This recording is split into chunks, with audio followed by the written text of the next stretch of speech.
Sumainyo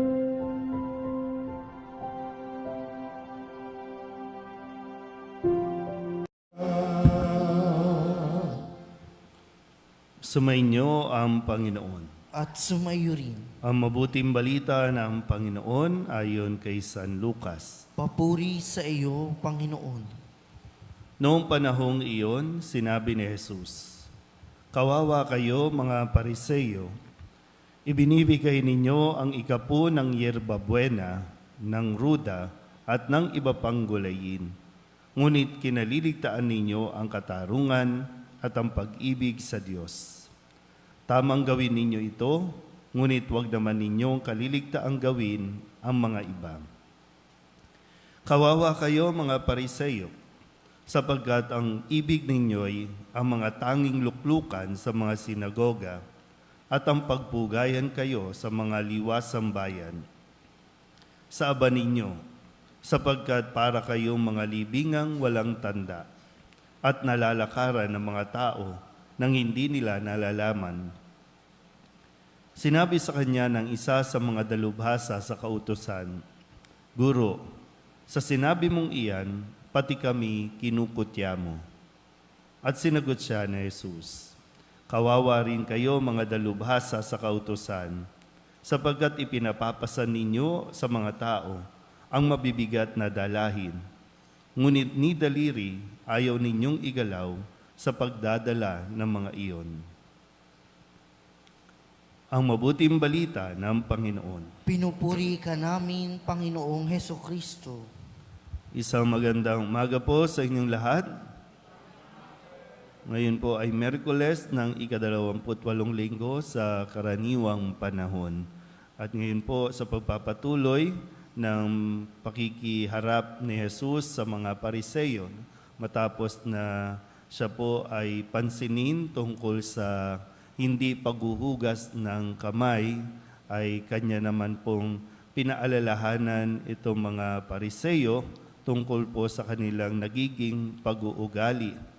Ito po ay patungkol sa mga tao na pinagkatiwalaan na mamahala sa templo, mamahala tungkol sa pagtuturo ng kautusan ng Diyos, mamahala sa mga tao, lalong-lalo na ang mga taong may hirap na nangangailangan ng tulong.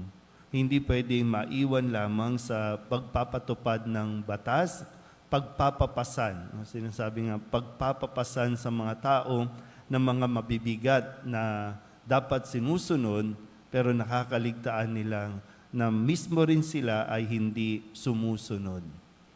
So, ito ay tahasan na kinukutya ng Panginoon, kumbaga tinututulan at hindi kinakatuwa ng Panginoon ang mga ganitong pag-uugali ng mismong mga taong dapat na unang-unang kinakikitaan ng halimbawa.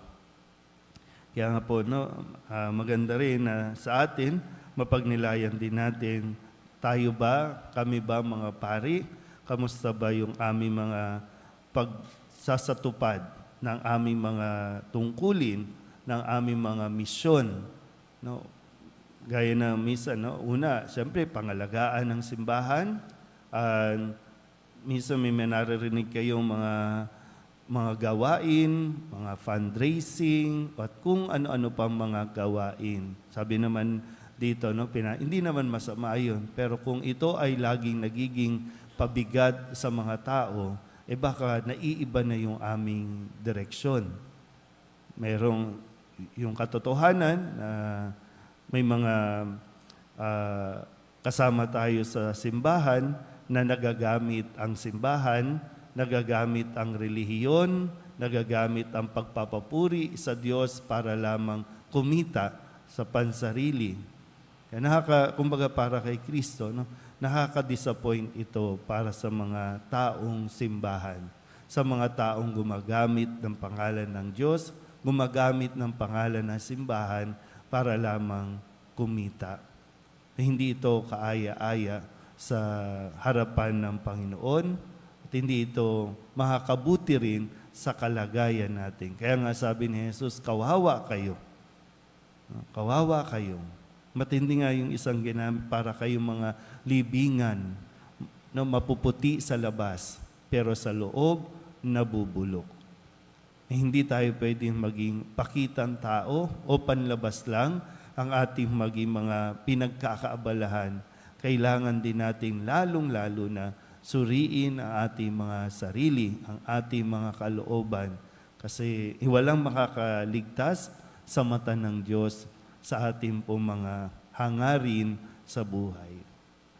Responsibilidad ng isang pari na pangalagaan ang simbahan kung saan natitipon at nagtitipon ng mga tao para turuan, para gabayan at pananagutan niya kung makakalimutan at makakaligtaan din ang pangangailangan ng mga nangangailangan ng tulong.